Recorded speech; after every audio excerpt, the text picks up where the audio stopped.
naje kumenya ko ari inyundo yari yahishe kugira ngo aje gukingurira musaza we witwa Yozefu ngo aze kuyinkubita ahita yica nijoro.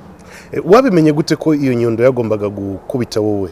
Mu by'ukuri rero nkimara kubona icyo kirego nicujije icyatumye nshaka, bikubiteyo agahinda k'ukuntu yari yaranyangishije abana yanjye yarabantwaye n'ukuntu abana bamvunye, mbona n'impapuro byo kurega n'ubujura buri muri icyo kirego. Mu by'ukuri narahangayitse, bimpagarika umutima cyane kumva ntwarwa abana nibyariye. Jenoside yabantwaye abantu bagera kuri 71, mbyara abana 6 nshaka uburyo nubaka umuryango. Uyu munsi wa none nkaba mpagararanye n'abasore, umukobwa wanjye w'inkumi afite imyaka 20 w'imfura afite imyaka 29 byaye kabiri, ariko nababwiye ko nta n'ubukwe bwe nzi igihe bwabereye, sindaterura umwuzukuru wanjye n'umwe. Uwa kabiri nawe wari wo wasiganwa ku magare witwa Kiruwizeye Samuel, amaze kubyara umwana umwe. Uwo mwana simuzi, nukumubona gutyo yenda mpise ngenda bati uriya n'umwuzukuru wawe. Ubwo rero byaranyishe cyane mu mutwe. Abana banjye rero barozwe mu mutwe, bamaze kurogwa mu mutwe banarogwa mu buryo bw'amarozi. Mu by'ukuri mfite data bo kutankunda namba. Mu by'ukuri rero niwe wandugiye abana. Ibi byarayivu byo kuroga kuko ni umuhanga cyane, sininya kubivuga n'abantu b'iwabo baramuzi. Kubona abana banjye banyanga burundu bakanzinukwa, nta cyaha nabakoreye. Harimo rero imyuka yitwa muhurwe bamugishijwe abana banjye, nta kuri nagira kuri bo, nta nama nabagira. Mu bwonko baruzwe na nyina, kuko nyina we ubwe yaranyibwiriye ngo riga wigumya kuharanira urwanira abana. Mu myaka maze kugeramo mu myaka 55, ni imyaka itari mikeya. Nibaza ngo ese mu masaziro yanjye bizagenda gute? Bizagenda gute ko abana banjye banyanze? Kandi nanjye uko imyaka ishira nareba ukuntu bampima n'ukuntu banyanga, nanjye nkumva nafata ibyemezo byo kubanga burundu. Uyu munsi wa none bumvise ngo napfuye, ni ibintu bitabababaza, ahubwo baseka bakishima nk'umwanzi. Mu by'ukuri numva nko mu gupfa kwanjye. U Rwanda ni igihugu cyanjye, ubuyobozi bwanjye ndabukunda, bumfashije bwavuga ati Diaro reka tumuhoza amarira tube tumujyanye ahantu. Abana banjye nibyo bankoze n'umuryango nashatsemo wankoze, bakaza kureba intumbi yanjye mu isanduku hariya. Nababara cyane. Leta yanjye mumbabarire mu nkorere icyo mbasabye. Ciao, murakoze.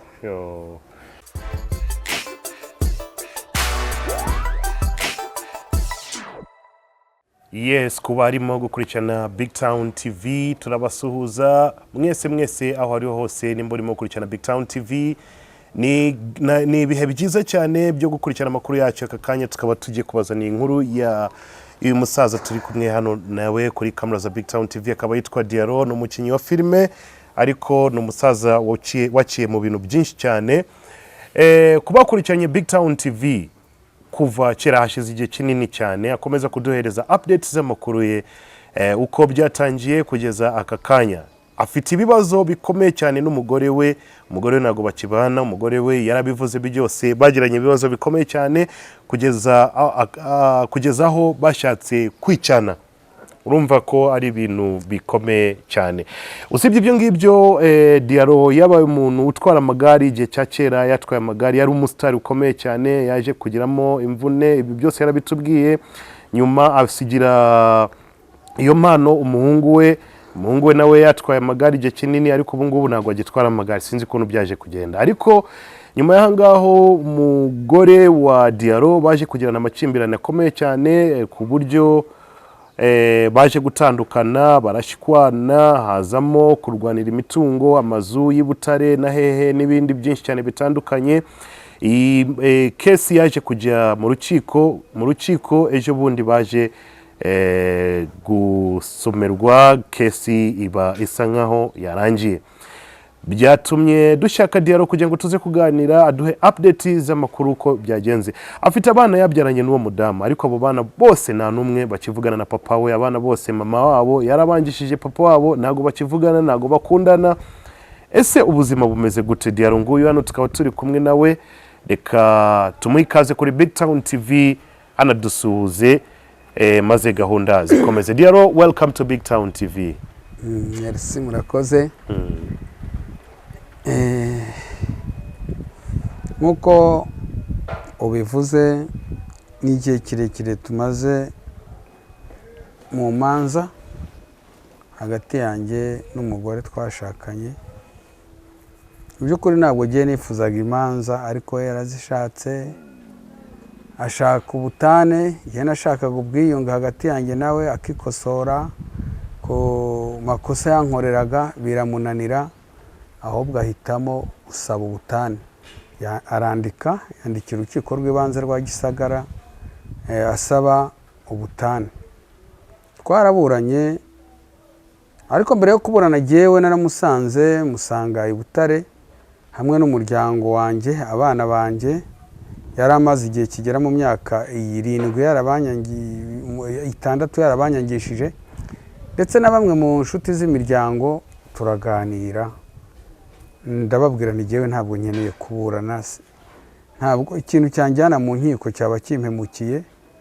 Ndamubwira ntireka kuburana kundega, kuko ibyo ndega ni ibinyoma, ariko ibitari ibinyoma igendemera kuba nanabikwihera ukabigumana, n'ubundi mwaranyirukanye nkaguma nkibereye inzererezi, ndanjye ntizananira, cyangwa se mukemera tukiyunga.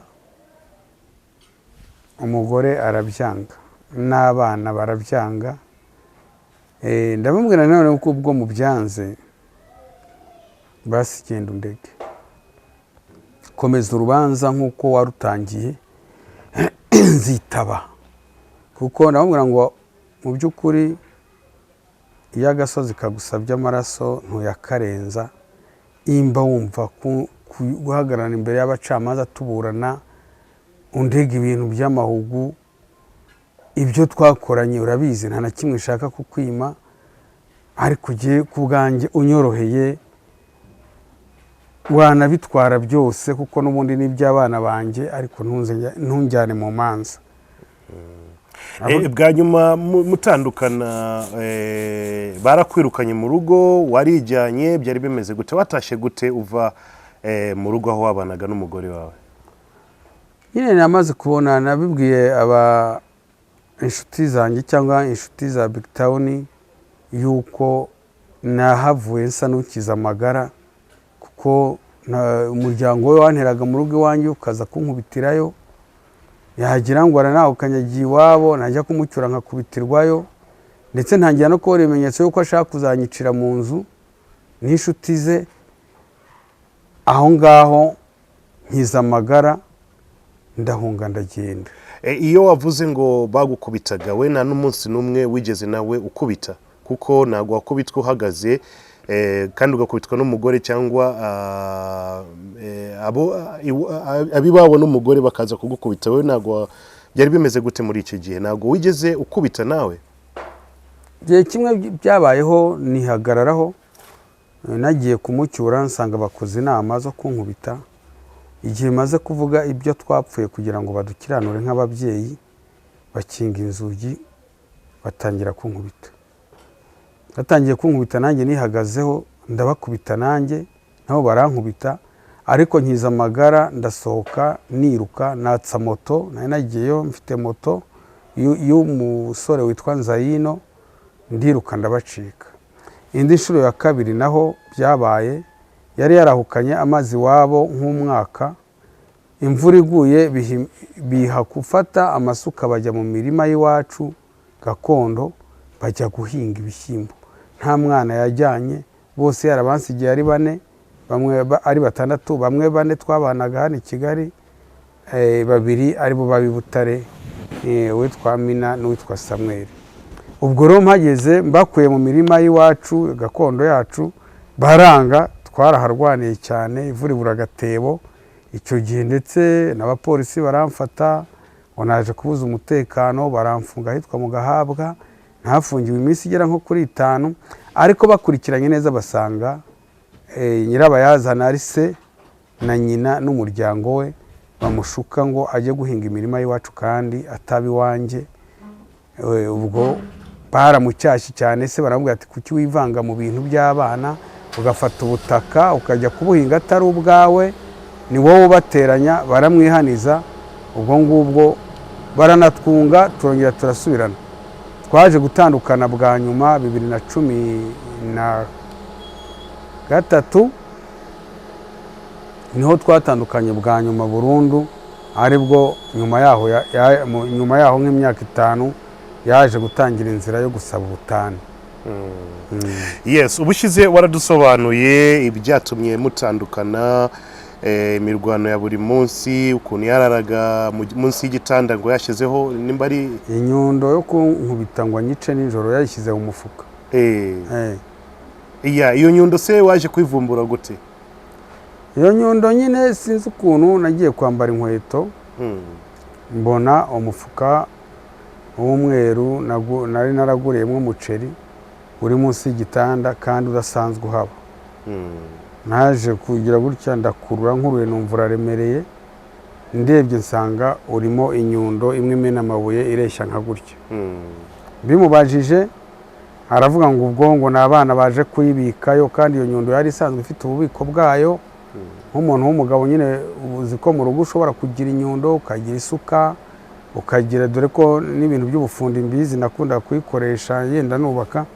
Avuga ngo ubwo n'abana bayitayeyo, ariko mu by'ukuri bigaragara naje kumenya ko ari inyundo yari yahishe kugira ngo aje gukingurira musaza we witwa Yosefu ngo aze kuyinkubita ahita nyica nijoro. Wabimenye gute ko iyo nyundo yagombaga gukubita wowe? Mu by'ukuri ntabwo navuga babimbwiye, ariko nyuma maze kubona iyo nyundo naje kumenya yuko hari abambwiye ati iriya nyundo yari iyo kukwica uwo munsi, kuko musaza we yaranabivugaga yuko nta kintu maze, ko mushiki we yabyaye abahungu, yabyaye abakobwa, uretse kuderanja gusa nta kintu maze mu miryango iwabo. Warakoze, ufite amazu, ufite amasambu, upfuye ko nta gihombo nyina mushiki we yagira cyangwa iwabo bagira ndamutse mpfuye. Yari iyo kunyica rero, nubwo icyo gihe ntabwo ushobora gupfa kubivuga ngo abantu babyumve, cyangwa se nawe washatse kubikora abyemere, ariko yari iyo kunyica kuko imyaka yose yarishize ntabwo inyundo yabikwaga munsi y'igitanda. Okay. Yes, umaze kugenda, kesi zaratangiye, ibindi tuzaza kugaruka inyuma ahantu turi busange tutari gusobanukirwa neza tukubaze. Ariko reka dutangiye hahandi watanze ikirego, ni wowe cyangwa n'umugore? Icyo kirego cyavugaga iki kugeza kesi ubwo yakomeje, kugeza ejo bundi tubwira ngo kesi yararangiye mu rukiko, barabasomeye, kesi irarangira cyangwa urubanza rurarangira. Byari bimeze guteka dutangiye aho watangiye kujya gutanga icyo kirego, ninde? Ni wowe cyangwa ni madamu? Ni madamu niwe wagiye gutanga ikirego, niwe wanditse. Ikirego akishikiriza urukiko, agishyira no muri mashini. Ikirego bwa mbere yakuregaga iki? Yandegaga yuko nataye urugo, ngo nkajya gucumbika mu karere ka Kamonyi. Avuga rero ati umugabo wataye urugo imyaka ikabishize igera nko kuri 5, singikeneye kubana nawe kubera amakosa ye. Ndasaba ko urukiko rwadutanya rukatugabanya imitungo twakoranye. Iyi mitungo rero twakoranye yavugaga amazu 2 ari mu hariya mu murenge wa Tumba muri Huye, akavuga n'andi mazu nabagamo ku Kamonyi. Ayo mazu yo ku Kamonyi mu by'ukuri nta bushobozi nari mfite bwo kuba nakubaka na toilette, aho kuvuga ngo nakubaka inzu. Nk'uko abana be mu rukiko rwisumbuye babisobanuye, bavuze ko nta bushobozi nari mfite bwa kubaka ayo mazu. Yongera avuga ko batugabanya n'isambu y'iwacu gakondo.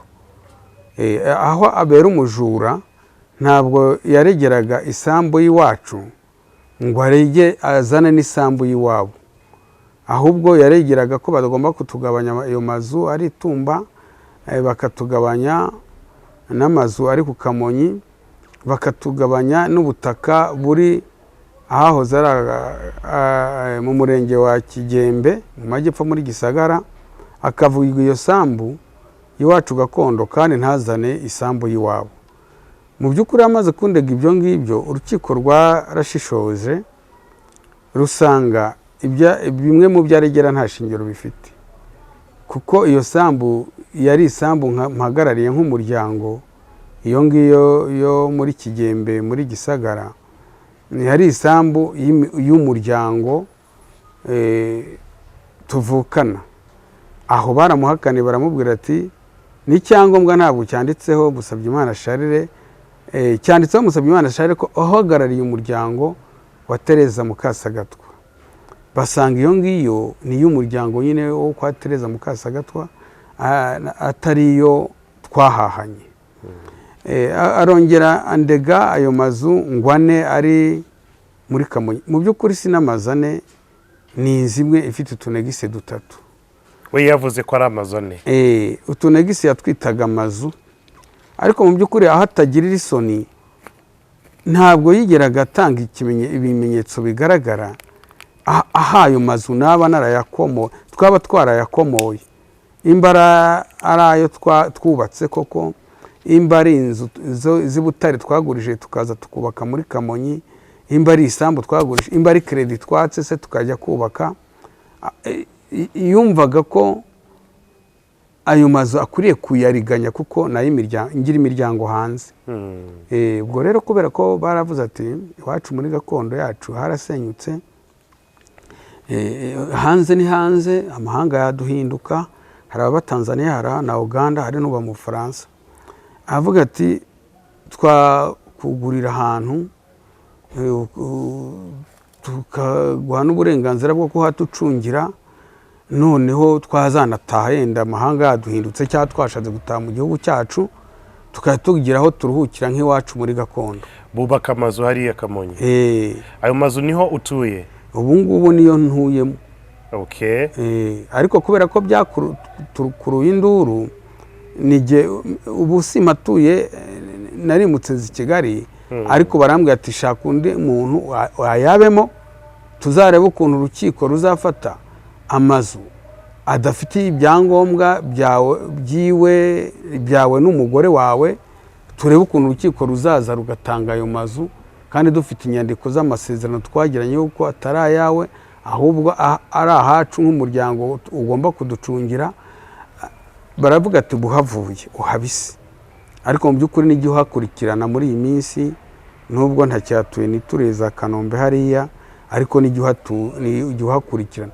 Ubwo urukiko n'urwo ku Gisagara rw'ibanze narwo rwaramuhakaniye, uravuga ati ayo amazu mufiteho uburenganzira ni amazu abiri ari mu murenge wa Tumba mu karere ka Huye, ibindi byose si ibyanyu. Nuko yanga kunyurwa, niko kujuririra urukiko rwisumbuye. Nimba ari we wagiye kurega, umunsi uzanirwa ikirego wumva ko mudamu wawe yakoreze kesi mu rukiko, wabyakiriye gute uwo munsi? Banzaniye inyandiko z'ikirego cya mbere cy'urubanza rw'urukiko rw'ibanze,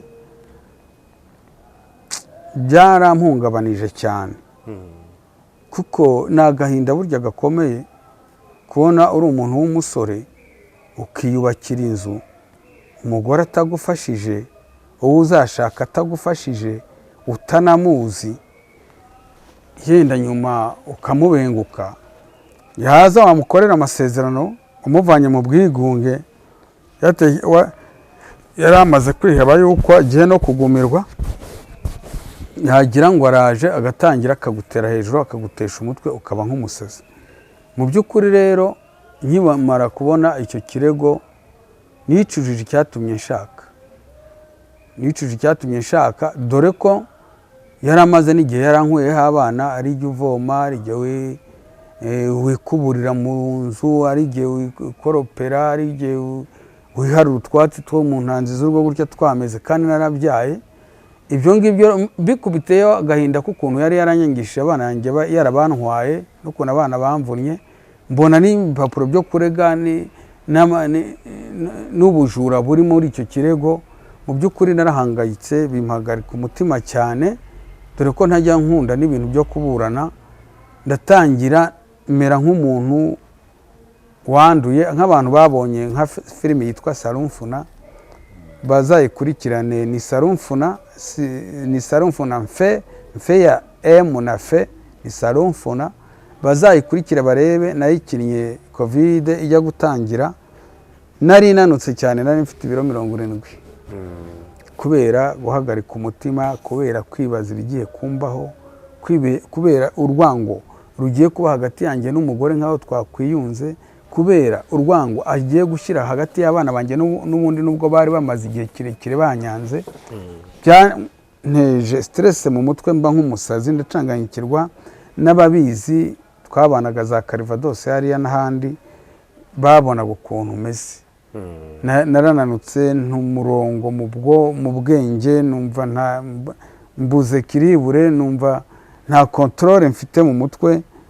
Ariko abantu barampumuriza, barambwira ati imbaruko bimeze yarakureze, nta kundi byagenda, uzitaba uburane, kuko nutitaba bazaruca, usange baruciye uko abishaka, ugomba kwihangana ukagenda.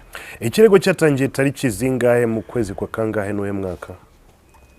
Ndumva ikirego cya mbere cyaratangiye 2018. Niho cyatangiye, ndumva hari mu kwa kabiri itariki 16. Niho ikirego cya mbere cyatangiye, ndakiraza menya itariki, mbiganiriza abantu babona ko nahungabanye cyane. Ariko abantu b'inshuti bamba hafi barambwira ati Diaro komera rwose, akeziritse ku muhoro gasirwa kawuciye, urubanza rugiye gutangira ariko ruzagira naho ruzarangirira. Wowe hagarara neza kigabo, tuzakuba hafi nkuko namwe mwambaye hafi. Nubwo yenda nta wampaye agatike, ariko harimo abampaye agatike bake, ariko mwaransengeye, mugiriye ishyaka ryo kumva ko Diaro nta kintu gikwiriye kumuhungabanya, ko Diaro nagowe, kandi koko naragowe, kumva ntwarwa abana nibyariye. Jenoside yabantwaye abantu bagera kuri 71, mbyara abana 6, nshaka uburyo nubaka umuryango. Uyu munsi wa none nkaba mpagararanye n'abasore. Umukobwa wanjye w'inkumi afite imyaka 20 w'imfura, afite imyaka 29, byaye kabiri. Ariko nababwiye ko nta n'ubukwe bwe nzi igihe bwabereye, sindaterura umwuzukuru wanjye n'umwe. Nuko uwa kabiri nawe wari wo wasiganwa ku magare witwa Kiruwizeye Samuel, amaze kubyara umwana umwe. Uwo mwana simuzi, nuko umumbona gutyo yenda mpise ngenda bati uriya n'umwuzukuru wawe. Ubwo abana ni bangahe? Abana ni 6. Umuherereza afite imyaka 18. Okay. Ubwo rero byaranyishe cyane mu mutwe, ariko nyine mbumugabo. Abo bana bose 6 nta numwe uvugana nawe, nta numwe ugusuhuza, nta numwe ufata telefoni ngo papa uraho urakomeye? Abana banjye mu by'ukuri abantu bose barabyibaza bakavuga ati ariko se nta mwana n'umwe ugomba kuba yagarukira papa wamubyaye. Abandi bakambwira ati nimba harimo abana b'abakobwa, ko abana b'abakobwa bakunda base cyane, kuki abana banjye rero barozwe mu mutwe, bamaze kurogwa mu mutwe banarogwa mu buryo bw'amarozi. Banarozwe mu buryo bw'amarozi, kuko mu by'ukuri mfite data bo kutankunda namba. N'izo ntambara no kurwana n'ikindi we byaturukagaho. Nk'umuntu w'umubyeyi, imba nagiye gucyura nk'umukwe wabo, yagombaga kuba hagati y'abana, akumva icyo bapfa akabunga, ariko niwe wabaga nyirabayazana wo gufunga mu nkubitwe. Mu by'ukuri rero niwe wandugiye abana. Ibi byarayivu byo kuroga apana byo mu mutwe none, kuko ni umuhanga cyane. Sininya kubivuga n'abantu b'iwabo baramuzi. Ni ukuvuga ngo mu ngemu yabagemuriraga mu mitobe yo kunywa, yakunda kubikora n'iwanjye tukiri kumwe, mu ifu y'ubugari yazana cyangwa n'ibindi. Ni umuhanga cyane ku buryo ko ushobora kwesitaramo imyuka yo kuba uwabirya uwabinywa wese agomba kunzinukwa. Akanya bagiti ni ibintu bitumvikana. ni irihe kosa nakoshereje abana ngiye nkunda abana no muri iyi minsi nzakwereka tuzakorana ikiganiro mfite abana 3 twahuye barabyimbye amatama ngira impuhwe nkunda abana cyane sanze ukubita n'umwana nanjye nagukubita naho mba barabizi hari n'umugore akunda gukubita abana mbwira nyiri urupangu ndamubwira ngo jewe nzimuka aha kubera ko ariza abana nkunda abana cyane ubwo mu by'ukuri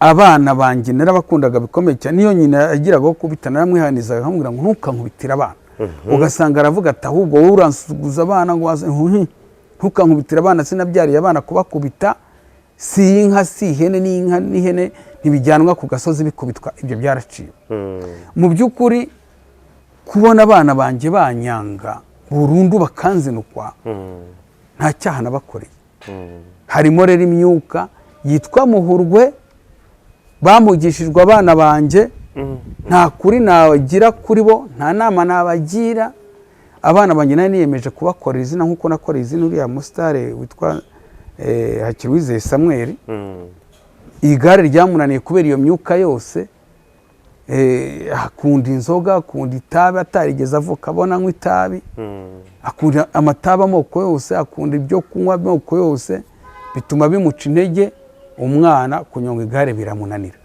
ni promotion imwe na bamugisha Moise bariya bariho batsinda ariko we byaramunaniye munahuye ukareba amafoto ye uko ameze asiganwa n'uyu munsi wa none ukamukwereka wavuga uti uriya mugore n'umugome rero ukuntu yagize abana badiye. Okay, wavuze ngo barozwe mu bwonko barogwa n'amarozi asanzwe ninde wabareze mu bwonko? Mu bwonko barozwe na nyina. Kuko nyina we ubwe yaranyibwiriye ngo riga wigumya kuharanira urwanira abana kuko nyina w'abana ni umenya se w'abana. Bisobanura ngo yarambwiye ngo abana imba baravutse ntabwo bose ushobora kuvuga ko bavutse ari abawe, bashobora kuba hatarimo n'abawe. Nyina w'umwana ngo niwe umenya se w'umwana, uko yambwiye ngo itondere ko muri abo bana kuko ntuzi imbara abawe bose cyangwa bose imbara abawe. Wakoze ubushakashatsi kugira ngo umenye ko muri abo bana mwabyaranye n'umugore wawe uvuge ngo ndakeka ko umwe cyangwa babiri bashobora kuba atari abanje, kuko mu by'ukuri bajya bavuga ngo ibanga ry'abana nyina niwe ubizi. Mu by'ukuri nta bushakashatsi nigeze nkora uretse we ushaka kubyerura, ariko jewe mu by'ukuri mbona abana ari abanjye bose, mbona rwose ari abanjye, kereka habayeho bya bipimo bipima amaraso DNA, yego, ariko igihe mbona abana ari abanjye kuko yo nkuriya nk'umukobwa w'imfura twabanye n'umugore dukijijwe turabarakore rwose pe, tumarana amezi agera nko kuri 2-3 atarasama. Kandi hagati yanjye nawe numva nta wundi mugabo waraciyemo, nimwemera nk'umwana wanjye.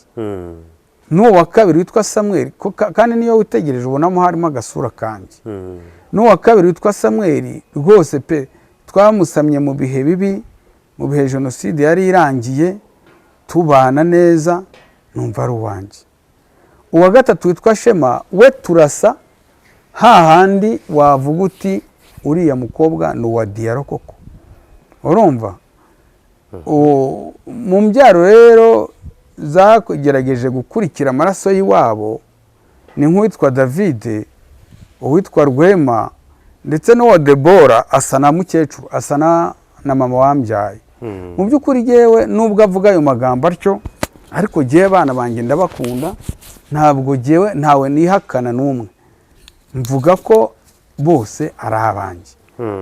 Ikintu rero kimbabaza ni uko ashaka kubumvisha yuko ntari se, kandi abana nkabibonera ku bimenyetso banyereka by'uko batanshaka, batankeneye, badakeneye ijambo ryanjye, batakeneye inama zanjye, ahubwo bakeneye kuguma kumva nyina mu bishuko abashuka.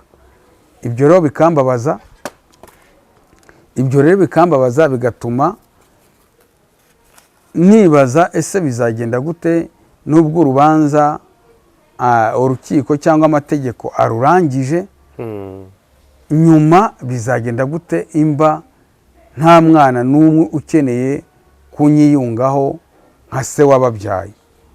N'uyu munsi rero imyaka ishize ibaye 10 dutandukanye n'abo bana na nyina. Muri iyo myaka 10 nta mwana n'umwe unyemera, nta mwana n'umwe nkunda. Mu myaka maze kugeramo mu myaka 55, ni imyaka itari mikeya. Nibaza ngo ese mu masaziro yanjye bizagenda gute? Bizagenda gute ko abana banjye banyanze? Bizagenda gute? Nkibaza se indamutse nanapfuye bizagenda gute? Kandi nanjye uko imyaka ishira nareba ukuntu bampima n'ukuntu banyanga, nanjye nkumva nafata ibyemezo byo kubanga burundu nkaho ntababyaye kandi ku mpamvu zitanturutseho bitewe nabo ubwabo. Nuko bimeze. Mukanya urimo kumbwira ngo umunsi usho kwitaba Imana, hari ibyifuzo wari ufite ngo ku bana bawe? Ibyifuzo jewe iyo nitegereje iminsi ishize ni myinshi, ariko Bagiti wibuke ko tutaravuga ku rwisumbuye uko rwarangije ibibazo. Ariko reka nsubize icyo kintu umbajije. Yes, tute dukomereza. Jewe mu by'ukuri kubera urwango abana banjye babibwemo, kubera urwango abana banjye bashyizwemo n'imiryango nashatsemo, mu by'ukuri uyu munsi wa none bumvise ngo napfuye ni ibintu bitabababaza, ahubwo baseka bakishima nk'umwanzi. No kuba babatumira ngo papa wanyu yapfuye, ntabwo babazanywe no kunshingura, ahubwo babazanywe no kumbyina hejuru no kunyishima hejuru nk'umwanzi wabo. Kandi jye narababyaye nkabarera, nta numwe wigeze abura urukingo rwa nyina kimutwite, nta mwana numwe wigeze ubura urukingo ziriya nkingo z'imbasa n'isero n'ibiki byose babakingira, nta mwana wigeze indwara na bwaki, nta mwana wigeze ubura minerivare ku ishuri batarava iwanjye. Ariko mu by'ukuri ntabwo baza bababajwe nuko papa wabo yapfuye, ahubwo baza baje nko kumbyina hejuru. Kuko bantu muriho mu ndeba niko ibintu bimeze. Iyo ubona imyaka ibaye 10 nta mwana ushobora kumpamagara ngo ampamagare no kuri telefone ngo ambwira ati papa bonjour bimeze bite, ahubwo nuwo mpamagaye arankupa. Naho ntuye ni ku nzira ijya i Kigali, niyo bajya i Kigali ntawavuga ati papa akorera i Kigali reka muhamagare musuhuze, ntawavuga ati reka ubwo ndaye i Kigali ndare kwa papa tuganire. Ni urwango rukomeye cyane ku buryo nk'icyifuzo cyanjye Bagiti jewe mu by'ukuri numva nko mu gupfa kwanjye nakwiriye gupfa ngo u Rwanda ni igihugu cyanjye cyambyaye nkunda, ni igihugu cyiza nishimira. Ariko kuba intumbi yanjye nazagwa mu Rwanda, intumbi yanjye abana banjye imiryango nashatsemo ikaza kuyireba, je numva ari agahinda gakomeye cyane. Numva nakagombye kuba igihe Imana yazampamagarira yampamagara nibera nko hanze, ntagiye hanze atari ubuhunzi nka bariya bajya hanze basebya igihugu ngo ni impunzi, ngo ibintu nk'ibyo. Nkabona nk'umuntu cyangwa abantu bavuga ati Diaro ngwino twibanire muri iki gihugu twiberamo, ujya mu Rwanda ugiye kubasura, ariko tugushakira ubwene gihugu hano twibanire, uzasazire muri iki gihugu, nunitaba Imana tugushyingure neza. Ariko mu minsi utaritaba Imana ujya ugera mu Rwanda nk'uko abantu baba hanze baza mu Rwanda bakongera bagasubirayo, urabizi. Ariko jye numva nk'Imana inkundiye abana banjye n'umuryango nashatsemo batakagombye kureba intumbi yanjye nashizemo umwuka. Ko wafashe ibyemezo bikakaye cyane ku bana bawe n'umugore? Nafashe ibyemezo kubera ko nta mpuhwe n'imbabazi bamfitiye. Kuko icyifuzo cy'umugore we ni inda nini, ni ubujura, ni ubusambo ashaka, nta rukundo akimfitiye. No mu rukiko rwisumbuye baramubajije batese ubu ngubu umugabo abyemeye ntabwo mwasubirana. Aravuga ngo twasubirana ngo nta kibazo. Nanjye bangarutse ndavuga ngiye umuntu yarareze atanga ikirego yuko ashaka ubutane bwa burundu kubera impamvu nta kintu na kimwe yareze yabyiteguye yabipanze kumbwira ngo mbe nakwemera nsubirane n'umugore wandeze ibirego bimeze kuriya wahakanye ko atankeneye ashaka burundu muragira ngo mu nshingire munsubiranye nawe wanyangisha abana imyaka ibaye 10 abana barakubita gatoki kuko urukiko rw'Ibutare rurebana gutya n'irimbi ahantu ingoma. Nababwiye abacamanza ndababwira ntikereka imba mushaka ko nka nyuma y'umwaka umwe dusubiranye cyangwa 2 mwanjyana hariya hakurya ingoma. Barasitse baratembagara bati Diaro humura nta kintu na kimwe waba. Ndababwira ni rero mwahanjyana mukagenda muvuga ko urwishigishi ya Rusoma ko ari jewe wakoze ubugoryi nkemera gusubirana n'umugore mukahanjyana mukanshyiramo mugapfundikira mukagaruka mugakaraba mugataha nkasigara mbora umugore agasigara byina insinzi. Ni mumbabarira icyifuzo yasabye cyo kudutandukanya mu gishyire mu bikorwa jewe nta kuntu namuvangira kandi we yarabikoza bishaka kandi kirukika bishaka ubwo butane ni mu buduhe. Babona nta kundi babajije n'abana bari bahari baravuga ati urwango ruri hagati ya papa na mama ntabwo basubirana ngo n'ubundi hazaze mu rukundo baduha ubutane bwa burundu turataha. Ubu ngubu turi mu bintu byakashe mpuruza n'ibiki kugira ngo ariko ubundi icyifuzo cyanjye nuko nk'Imana ifashije ndetse na leta ifashije atari ubuhunzi bumwe bw'abanyarwanda biha gutoroka igihugu bakagenda basabye igihugu. Je nasaba nka leta rwose kunshakira ubuhungiro ko giye burya kuba ndiho nkura ubuhungiro bwo guhunga imiryango yanjye atari bwo guhunga igihugu cyambyaye. Naza yangaruka nkagisura nkakibamo nkasura wa bagiti n'abandi twabanye ariko nkisubirira. Nasabaga nka leta pe nk'umuntu w'umucikacumu wahuye n'ibibazo bimeze kuriya. Ubuhamya bwanjye ahantu hose barabuza ko bwansabira ahantu nakwibera kuko jewe kuba namara gupfa umuryango wanjye ukaza kunyibyina hejuru wishimira yuko napfuye nagahinda gakomeye sinzi ko no mu ijuru ry'Imana narigeramo. Ari nk'icyo nisabira leta je yabinkorera ikanshakira ahantu nakwibera nkajya nza mu Rwanda gusura nkakinira amafilime hanze. Ariko nicyo cyanshimisha kuko narababaye cyane nababajwe na jenoside iransemba habanira bamara kandi imiryango nashatsemo niyo yankoreye jenoside 98%. Uyu munsi wa none nibo bansubize mu manza no kunyangisha abana kubona mbyara abana 6. Uyu munsi wa none kaba nta mwana n'umwe ngira wanasura cyangwa agira igikorwa n'ikiyankorera cyangwa nasuze cyangwa nanafata birote ayinzanire mu ntoki ati dore abanota nabonye yewe byarambabaje ubu ndababaye yewe ari u Rwanda ni igihugu cyanjye ubuyobozi bwanjye ndabukunda bumfashije bwavuga ati Diaro reka tumuhoza amarira tube tumujyanye ahantu ajyaza kudusura uko. Yes, leta ngira ngo irimo kubyumva ibyifuzo bya Diaro. Aravuga ngo ndumucika cy'umu musaza wababaye cyane ubabajwe n'umuryango n'abana nabyaye n'umugore twabanye ndimo kwifuza ubuhungiro. Arimo gusaba ubuhungiro kugira ngo ajye hanze kugira ngo aruhuke ibi bibazo ngo byamubanye byinshi cyane. So ngira ngo leta n'umubyeyi irimo kubyumva ibyifuzo byawe biraza gukurikiranwa. Mzee Diaro turimo kuvugana kubijyanye n'urukiko impanza urubanza rwaje kurangira gute kuko nibyo abantu benshi bifuza ubu ngubu kumenya. Wabamenyesheje ko muri mu rukiko kesi irimo gukomeza sigaye gusomerwa bwa nyuma muze kumenya uko bimeze. Ese byaje kurangira gute?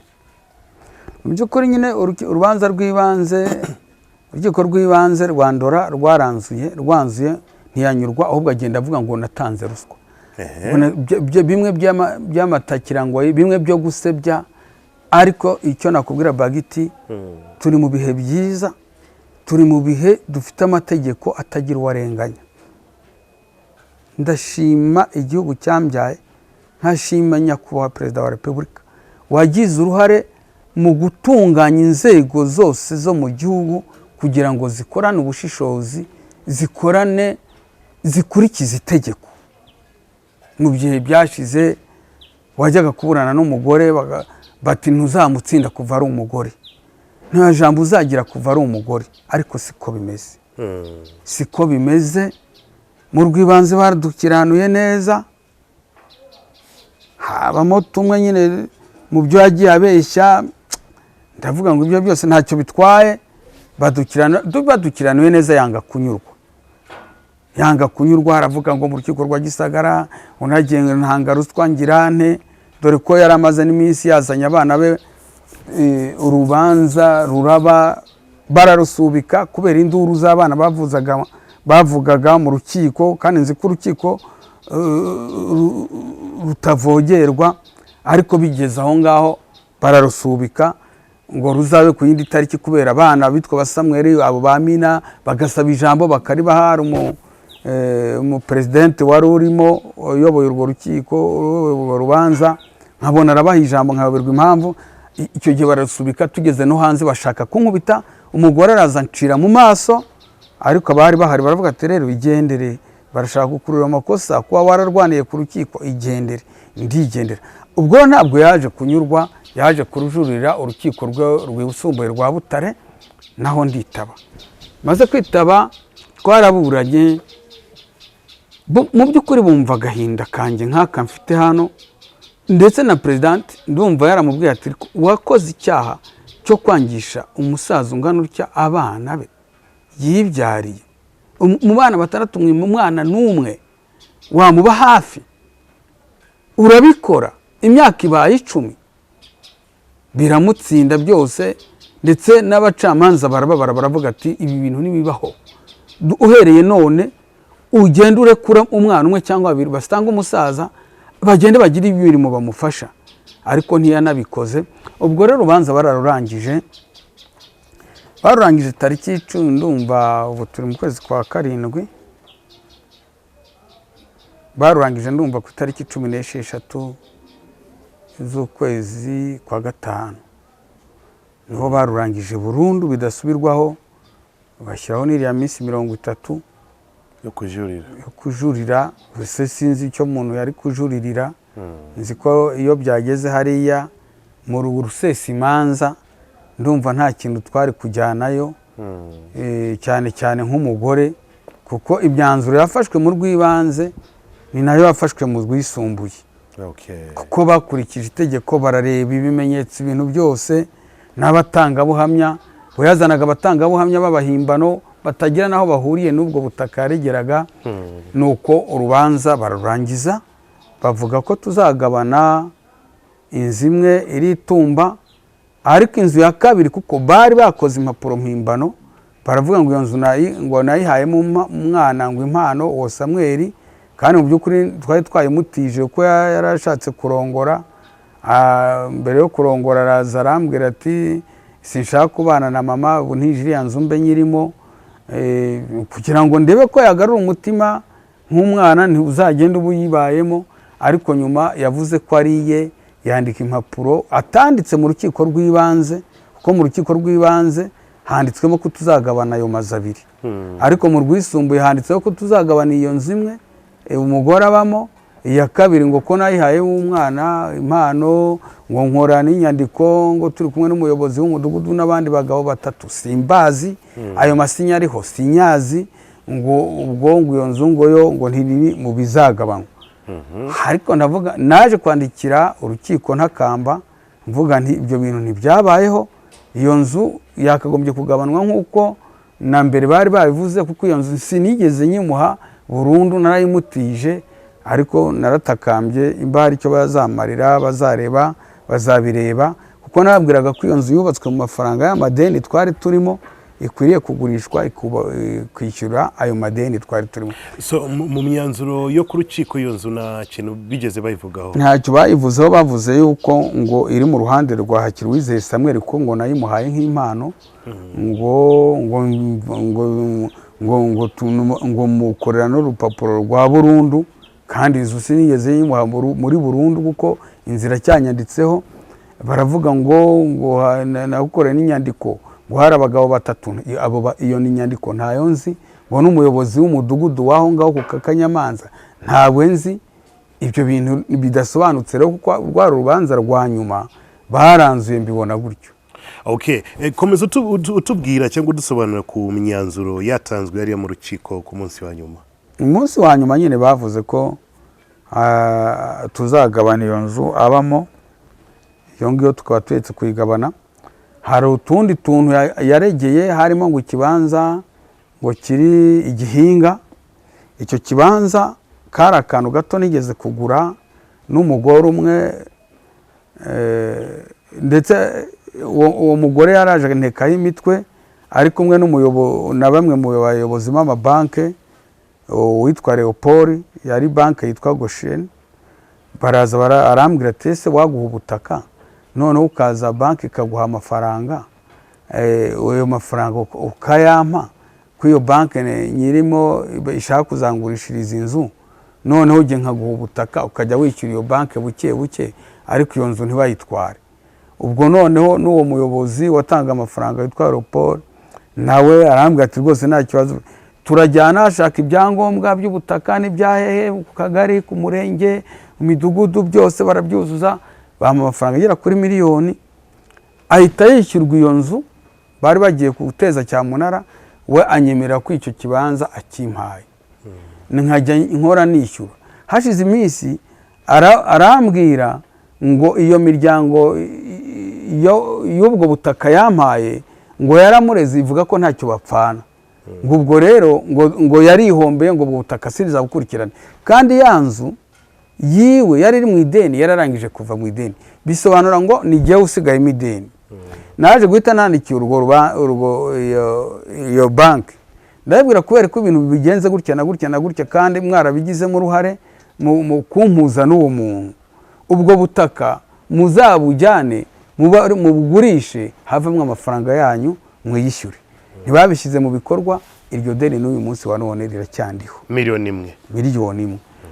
Ni ukuvuga ngo ubwo iyo nzu rero nari nanditse mvuga ko irimo amafaranga y'amadeni y'abandi tugomba kwishyura, batagomba kuyiha uwo mwana wenyine, kuko dore ko ari n'umwana ishatse kenshi kunkubita, kunyangisha abana, kumfatanya na nyina, kumbuza uburyo. Niyo bigeze kujya bazana hariya ntuye ngo baje gushaka impapuro z'imanza n'ibiki byose, agashaka kunkubitira ku muhanda, n'abantu bose barabizi. Bigeze aho ngaho, aho uko bihagaze ubwo rero, aho ngaho Igihinga baravuze ngo naho tuzahagabana, kandi urumva habaye ntuze, habaye futi, nta burenganzira mpafite. Hari akandi kantu nari naraguze nkigera Hisheri, nyuma amaze kunta ndakagurisha, ndumva nakagurisha 100,000, kamfasha kurera abana 3 yari yansigiye. Ku rukiko rw'ibanze nawe basobanuriye, ariko ntibabyumvise n'urwisumbuye, baravuze ngo kubona ko tuzakagabana mu buryo bungana, kandi ukantu nakagurishije ari akabanza, n'uwakaguze yubakiramo akazu. Gusa nabibwiye abayobozi bibanze, baravuga ati none se ibyo ngo bihorere, niba haza bazasanga umuntu arimo, ubwo se bazasohora umuntu mu buhe buryo, kandi warageze no warananditse ukandikira urukiko ibyo bintu bakabyirengagiza. Ubwo rero bigaragara nuko ibintu twabasha kugabana bigaragara ari iyo nzu imwe arimo, n'abo nandikiye bagerageje kunyumva, n'iyo ngiyo uwo mwana afite bakayigarura, nk'uko urukiko rwa Gisagara rw'ibanze rwari rwavuze ko iyo nzu nayo igomba kugabanwa mu byo tuzagabana uko ari 2. So mu myanzuro y'urukiko urabona yari imeze neza kuri wewe? Wanyuzwe n'imyanzuro yabo, cyangwa hari utubazo cyangwa ikibazo icyo ari cyo cyose kuri side yabo? Ngiye mu by'ukuri imyanzuro y'urukiko nubwo irimo utuntu tumeze gutyo, ariko numva nta bwoba binteye.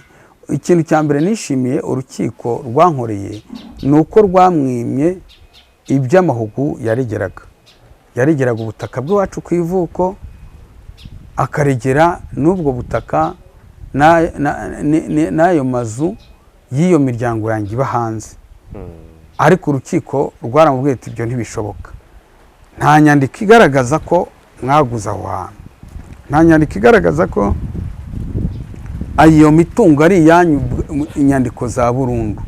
Byumvikana ko n'ubuhamya abatangabuhamya biwe batanze basanga baranyuranya muri bose, nta n'umwe nyiri ubwo butaka. Ubwo rero icyanyuze ni uko ubwo butaka bw'iwacu ku ivuko n'ubwo butaka bw'imiryango yanjye babumwimye. Icyo ni cyo kintu cya mbere cyanshimishije. Indi myanzuro banzuye yo kuba bantandukanya nawe, uyu munsi wa none bantandukanije nawe bidasubirwaho, ntacyo mpfana nawe mu byerekeranye n'amategeko. Ubu muri iyi minsi nzajyana impapuro z'urukiko, nzijyane ahavuga ngo twasezeraniye, barebe mu bitabo aho twanditse kuko bwarahazi, babisibe, bajye no muri mashini babisibe. Ariko icya mbere ni uko urukiko rwavuze ko ruduhaye ubutane rwa burundu. Ibindi byose rero ni ibintu twaganiraho mu bahesha b'inkiko, twabwira tuti hano dore uko byari bimeze, bakabicaho bakagenda bakatugabanya iyo nzu, ayo mazu abiri ari itumba nk'uko urukiko rw'ibanze rwa Gisagara rwari rwabyanzuye. So mu kugabana ho bizagenda gute? Muzagabana ryari cyangwa muzagumisha hariya kugeza umunsi tutazi, bimeze gute? Mu kugabana bigenda mu buryo bw'amategeko. Abajyanama banjye bambwiye ko ngomba kwaka kashe mpuruza n'izindi mpapuro z'amarangizarubanza zikaza ari special ziturutse ku rukiko, zisinywe ziteye amakashi, arizo nzajyana aho ku mavuko yacu ahavuga ko twasezeraniye, bakareba amatariki twasezeraniyeho, bakareba n'ibivuye ku rukiko, bakabirangiza bakabihanagura yuko nta kintu tugipfana mu by'amategeko. Bamara kubirangiza nkashaka umuhesha w'inkiko, bitewe imba nta kintu bazamarira mu nyandiko nanditse, tukagabana iyo nzu. Umuhesha w'inkiko akaza akaba yifunze mu gihe tutarayibonera umukiriya, akaba yisohotsemo kuko nanjye ntayibamo. Noneho abakiriya bakajya baza kuyirambagira ifunze ntayibemo, nawe atayibamo agashaka aho abagiye. Noneho tugategereza abaguzi, baramuka baje tukagendera ku mategeko, ibyo bavuze tuzishyura. Hari nk'imisoro ya Rwanda Revenue y'ipikipiki twari twaraguze tuyigurisha n'ishyirahamwe rya motari ryo mu mujyi, uwo bayihaye yanga gukomeza yishyura imisoro, we twazamukurikirana nyuma tukamurega ukwe, ariko bakareba nyine ibyo urukiko rwagiye rwanzura bikishyurwa, asigaye tukayagabana. Ibi bizakorwa ryari? Ibyo bizakorwa muri uku kwezi kwa munani, niho nzajya muri ibyo byo kujyana izo kashe mpuruza. Kwa munani yenda no kwa cyenda, sinzi mba byihuta. Byamara kurangira no guhita nshaka umuhesha w'inkiko agahita bijyamo, iyo nzu akayiboruka. Yamara kuyiboruka abayirambagira bakaboneka, tugashyiraho amanimero y'amatelefone. Twaramuka tubonye abaguzi beza tukayimuha amafaranga, tukayagabanywa n'abayobozi hakurikijwe, tukavanamo ibisabwa bikishyurwa bya leta, hasigaye tukabagabana ku buryo bungana. Tugiye gusoreza hano. Ese umubano wawe n'abana bawe na madamu nyuma y'uru rubanza n'ibiki byose bizamera gute? Ubibona gute? Mu by'ukuri uriya mugore yarambabaje. Nta mubano wanjye nawe nkeneye, ntawe nkeneye kuko kuba nakongera nubwo twari duturanye, nakongera kubana nawe tukaganira, ni inyundo nyine naba ndiho nikururira. Kuko ubugoma afite, n'umunsi wa none agenda nsebya. Nko mbere nagiye i Butare, naraye i Butare, twari twaherekeje kurusi yavaga i Kigali gikibeho, kongera ikarara ikibeho bugacya ikakata Butare no gukanyara isubira ikibeho. Naje kwijya kwirarira ku mugabo witwa Clement, ariko n'uyu munsi hano agenda se byango naraye kwa Clement ngo njya kubagora ngo njya kugira gute, kandi Clement ni umuntu w'inshuti yanjye magara, ngo bajya guhaha nijoro. Ni umuntu w'umugabo ufite ibiribwa bihagije byinshi cyane, sinkeneye kubana nawe. Icyo kibazo warumbajije. Abana noneho abana nabo uyu munsi wa none, umwana wakenera kubana nanjye azabicishe mu nzira nziza, ashaka imiryango, inshuti, ansaba imbabazi. Barankoshereje, ansaba imbabazi kuko twitwaje ijambo riri muri Bibiliya, nubwo ntibuka iryo ari ryo. Ubwo umwana w'ikirara yari amaze guhaga, yaraje abwira se ati ndashaka ko umpa bimwe mu bigabane byanjye, nkigendera nkabikoresha. Abana bari bagihabwa iminani, nkigendera byewe sinkikeneye kubana nawe. Abana banjye nabo bagize gutya barana barigendera. Nitwaje ijambo ryo muri Bibiliya, ntabwo se w'umwana w'ikirara yigeze ajya gushakisha wa mwana, yaramwihoreye. Umwana aragenda arateswa, inzara iramwica. Abana banjye n'uyu munsi wa none bafite ibibazo byinshi cyane, kuko urebye nk'uwitwa Kiruwize Samuel, muzajya kuri interinete murebe itaye yari afite anyongaga igare yitwa Kiruwize Samuel, murebe ukuntu yari ameze. N'imbyaro yanjye ya kabiri, muzongere murebe n'amafoto postinga kuri uyu munsi, murebe ukuntu ameze. Uzagira agahinda, uzababara urebye taye yari afite, urebye ubwiza yari afite. Tukibana akiva iwanjye, agikorera amafaranga, agikira umusportifu mu Rwanda, ukareba nuko uyu munsi ameze. Uyu munsi wa none yasaba 100 cyangwa 1000, kuko nta mushahara afite ku munsi urengeje amafaranga 2000 cyangwa 5,000. Ni ukuvuga ngo yanyiciye abana bikomeye cyane. Yarabanje abica mu mutwe, hakurikiraho n'ibyo byo kubicisha amarozi. Uyu munsi wa none nta mwana, nubwo basonza gute, nubwo bahura n'ibibazo bimezo, bavuze ko batazankenera namba. Uyu munsi wa none rero nta kintu nakora kuba. Numva n'uwaza kubera ko nanjye banyishe, numva n'uwaza kansaba imbabazi, nazimuha nk'umubyeyi.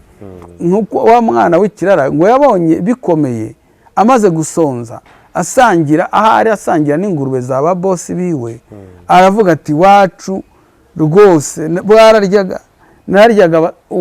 Yigira inama yo gusubira kwasi. Yaraje se amubonye agira imwe, aramwakira. Ariko umwana w'ikirara ntabwo ntiyari yararozwe mu mutwe, iwe gusa yashatse gutasa aragenda. Umwana w'ikirara ntabamurogesheje amarozi asanzwe. Niho se yamubonye akora umunsi mukuru, avuga ati umwana wanjye yanyigumiye aragenda, aracyari mu buzima mu mutwe, n'ubukene bumukubise kubera ibyo namuhaye abiriya bimaze. Reka mubabarire nongere musubize ku murongo. Ariko bo jewe ntabwo najya gushaka abana, kuko nagerageje kubashaka barananira. Nk'uwitwa Shema namusenze aho yigaga kwa sekuru, na diregiteri na prefet d'étude turamwegera, ndi kumwe na murumuna wanjye aratwangira. N'uyu munsi wa none numva ngo yiga muri kaminuza iri yegeranye na convention. Ngwaba hariya zantuze za Kabuye hariya, ahize imyaka 3. Ntashobora kumamagara, ntashobora kumbwira ati mbana uzansure. Kubera ko we yanabanaga na sekuru, yigirwaga bimupakiramo mu byariye mu byanyweye. Uyu munsi wa none rero nta bana mfite bankenera.